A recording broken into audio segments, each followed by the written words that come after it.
ଆଜିର ପ୍ରସଙ୍ଗ ଆକାଶବାଣୀର 90 ବର୍ଷ ପୂର୍ତ୍ତି। ଆଲେଖ୍ୟ ମଳୟ ରଞ୍ଜନ ମିଶ୍ର, ଉପସ୍ଥାପନାରେ ମୁଁ ସୁଭାଷ ଚନ୍ଦ୍ର ଶତପଥୀ। ଚଳିତ ବର୍ଷ ଆକାଶବାଣୀ ଏହାର 90 ବର୍ଷ ପାଳନ କରୁଛି। 1936 ମସିହା ଜୁନ୍ ମାସ 8 ତାରିଖରେ ଭାରତୀୟ ରାଜ୍ୟ ପ୍ରସାରଣ ସେବା ନାମ ପରିବର୍ତ୍ତିତ କରାଯାଇ ଅଲ୍ ଇଣ୍ଡିଆ ରେଡ଼ିଓ AIR ରଖାଗଲା। ଏହି ଦିବସଟି ଦେଶର ସାଂସ୍କୃତିକ ସୂଚନା ଓ ପ୍ରସାରଣ ଇତିହାସରେ ଏକ ବିଶେଷ ମୁହୂର୍ତ୍ତ ଭାବେ ପରିଗଣିତ ହୋଇ ଆସୁଛି। ସେହିଦିନ ଜନ୍ମଗ୍ରହଣ କରିଥିବା ସ୍ୱର ପିଢ଼ି ପରେ ପିଢ଼ି ପ୍ରତିଧ୍ୱନିତ ହୋଇ ଚାଲିଛି। 1936 ମସିହା ଜୁନ୍ ମାସ 7 ତାରିଖ ଅଲ୍ ଇଣ୍ଡିଆର ରେଡ଼ିଓ ତତ୍କାଳୀନ ସରକାରୀ ପତ୍ରିକା ଦି ଇଣ୍ଡିଆନ୍ ଲିସନ୍ର ପ୍ରଥମ ପୃଷ୍ଠାରେ AIR ନାମ ଘୋଷଣା କରାଯାଇଥିଲା। ଅର୍ଥାତ୍ ସ୍ୱରର ଯାଦୁ ଆରମ୍ଭ ହେବାର ଗୋଟିଏ ଦିନ ପୂର୍ବରୁ ଏହାକୁ ଲିପିବଦ୍ଧ କରାଯାଇଥିଲା। ପରିବର୍ତ୍ତିତ ସମୟର ଧାରା ମଧ୍ୟରେ ଏହି ଘୋଷିତ ମୁହୂର୍ତ୍ତଟି ସ୍ୱର୍ଣ୍ଣାକ୍ଷରରେ ଲିପିବଦ୍ଧ ହୋଇ ରହିଆସିଛି, ଯାହାକି ଏକ ଐତିହ୍ୟର ପରିଚୟ ପ୍ରଦାନ କରିଛି। ଦିଲ୍ଲୀର ଆକାଶବାଣୀ କେନ୍ଦ୍ରରେ ପ୍ରଥମେ ଡେଣା ମେଲିବାକୁ ଆରମ୍ଭ କରିଥିବା ସ୍ୱରଗୁଡ଼ିକ ପରେ ଇତିହାସ ସୃଷ୍ଟି କରିଥିଲା। ଭବିଷ୍ୟତ ପାଇଁ ଏକ ଜାତି ଗଠନର ରୂପରେଖ ଆରମ୍ଭ ହୋଇଥିଲା, ଯାହାକି ସେବେଠାରୁ କାଳଜୟୀ, ଆତ୍ମାପୂର୍ଣ୍ଣ ଏବଂ ଅବିସ୍ମରଣୀୟ ହୋଇ ରହିଆସିଛି। 1948 ମସିହା ଜାନୁଆରୀ 28 ତାରିଖରେ ଆକାଶବାଣୀ କଟକ କେନ୍ଦ୍ର ପ୍ରତିଷ୍ଠା ଲାଭ କରିଥିଲା। ଓଡ଼ିଶାର ସାମାଜିକ, ସାଂସ୍କୃତିକ ଏବଂ ଗଣତାନ୍ତ୍ରିକ ଜୀବନରେ ଆକାଶବାଣୀ ଏକ ଅନନ୍ୟ ଏବଂ ଅପରିହାର୍ଯ୍ୟ ଭୂମିକା ନିର୍ବାହ କରି ଆସୁଛି। କଟକରେ ଏହି କେନ୍ଦ୍ର ପ୍ରତିଷ୍ଠା ହେବା ପରଠାରୁ ରେଡ଼ିଓ କେବଳ ମନୋରଞ୍ଜନର ମାଧ୍ୟମ ହୋଇ ନ ରହି ବରଂ ଓଡ଼ିଆ ସମାଜର ପ୍ରତିଟି ସୁଖ ଦୁଃଖର ସାଥୀ ଏବଂ ପ୍ରଗତିର ଏକ ଶକ୍ତିଶାଳୀ ସାରଥୀ ପାଲଟିଛି।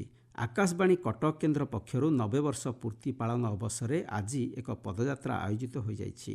କଟକ ଜବାହରଲାଲ ନେହେରୁ ଇଣ୍ଡୋର ଷ୍ଟାଡିୟମଠାରେ ଏହି ପଦଯାତ୍ରାକୁ ଓଡ଼ିଶା ହାଇକୋର୍ଟର ଅନ୍ୟତମ ବିଚାରପତି ଜଷ୍ଟିସ୍ ସାବିତ୍ରୀ ରଥୋ ଏବଂ ଜଷ୍ଟିସ୍ ଶିବଶଙ୍କର ମିଶ୍ର ଓ କଟକ ମହାନଗର ନିଗମର କମିଶନର କିରଣଦୀପ କୌର ସହୋଟା ଆନୁଷ୍ଠାନିକ ଭାବେ ଶୁଭାରମ୍ଭ କରିଥିଲେ।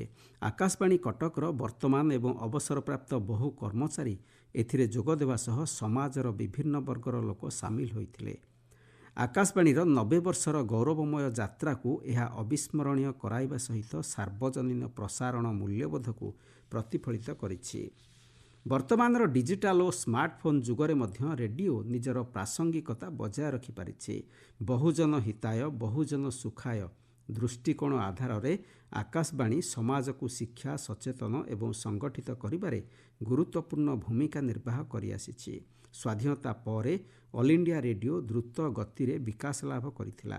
1956 ମସିହାରେ ହିଁ ଅଲ୍ ଇଣ୍ଡିଆ ରେଡ଼ିଓ ଆକାଶବାଣୀ ନାମରେ ପରିଚୟ ହାସଲ କଲା। ଦେଶବ୍ୟାପୀ 591ଟି ଆକାଶବାଣୀ କେନ୍ଦ୍ର ମାଧ୍ୟମରେ ଏହି ଜାତିର ସ୍ୱର ଭାରତର 98% ଲୋକଙ୍କ ପାଖରେ ପହଞ୍ଚି ପାରୁଛି। ଆକାଶବାଣୀର ସମ୍ବାଦ ସେବା ବିଭାଗ ଭାରତ ଭଳି ବିଶାଳ ଭୂଖଣ୍ଡର ବିଭିନ୍ନ ପ୍ରାନ୍ତରେ ଅହୋରାତ୍ର ପ୍ରମୁଖ ଭାଷା ଏବଂ ଉପଭାଷାରେ ଖବର ପ୍ରସାରଣ କରିଚାଲିଛି। ପ୍ରସାରଣରେ ରେଡ଼ିଓ ସର୍ବଦା ସର୍ବୋଚ୍ଚ ବୃତ୍ତିଗତ ନୀତି ଓ ମାନଦଣ୍ଡକୁ ପାଳନ କରିଚାଲିଛି।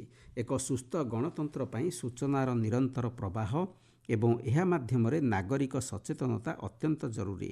ଗଣତାନ୍ତ୍ରିକ ପ୍ରକ୍ରିୟାର ଚତୁର୍ଥ ସ୍ତମ୍ଭ ଭାବରେ ରେଡ଼ିଓ ନିଜର ନିରପେକ୍ଷତା ଏବଂ ଦାୟିତ୍ୱବୋଧକୁ ସନ୍ତୋଷଜନକ ଭାବେ ନିର୍ବାହ କରି ଚାଲିଛି। ବ୍ୟାବସାୟିକ ଢଙ୍ଗରେ ବାର୍ତ୍ତା ପ୍ରସାରଣ ଏବଂ ସାମାଜିକ ଗଣମାଧ୍ୟମରେ ବିଭିନ୍ନ ସମୟରେ ଭ୍ରମାତ୍ମକ ଖବର ପ୍ରସାର ଯୁଗରେ ଆକାଶବାଣୀ ସମ୍ବାଦ ଆଜି ବି ସବୁଠାରୁ ବିଶ୍ୱସନୀୟ ରହିପାରିଛି। ଆକାଶବାଣୀ କଟକ ସମ୍ବାଦ ପଢ଼ୁଛନ୍ତି, ଏହି ଶବ୍ଦଗୁଡ଼ିକ ଶୁଣିବା ମାତ୍ରେ ଖବରର ସତ୍ୟତା ଉପରେ ନାଗରିକଙ୍କର ସମ୍ପୂର୍ଣ୍ଣ ଭରସା ଆସିଯାଇଥାଏ। ଗଣତାନ୍ତ୍ରିକ ରାଷ୍ଟ୍ରରେ ସଠିକ୍ ସୂଚନା ପାଇବା ନାଗରିକଙ୍କ ଅଧିକାର ଏବଂ ରେଡ଼ିଓ ଏହାକୁ ସୁନିଶ୍ଚିତ କରିଥାଏ। ଆଧୁନିକ ସମାଜ ସହ ତାଳ ଦେଇ ରେଡ଼ିଓ ମଧ୍ୟ ରୂପାନ୍ତରିତ ହୋଇଛି।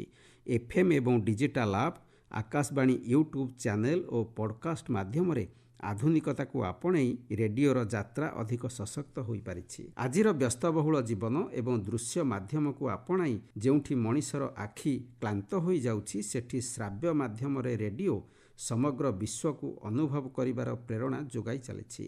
ସମସ୍ତଙ୍କର ହିତ ଏବଂ ସମସ୍ତଙ୍କର ସୁଖର ବାର୍ତ୍ତାକୁ ରେଡ଼ିଓ ବର୍ଷ ବର୍ଷ ଧରି ଅକ୍ଷରେ ଅକ୍ଷରେ ପାଳନ କରି ଚାଲିଛି।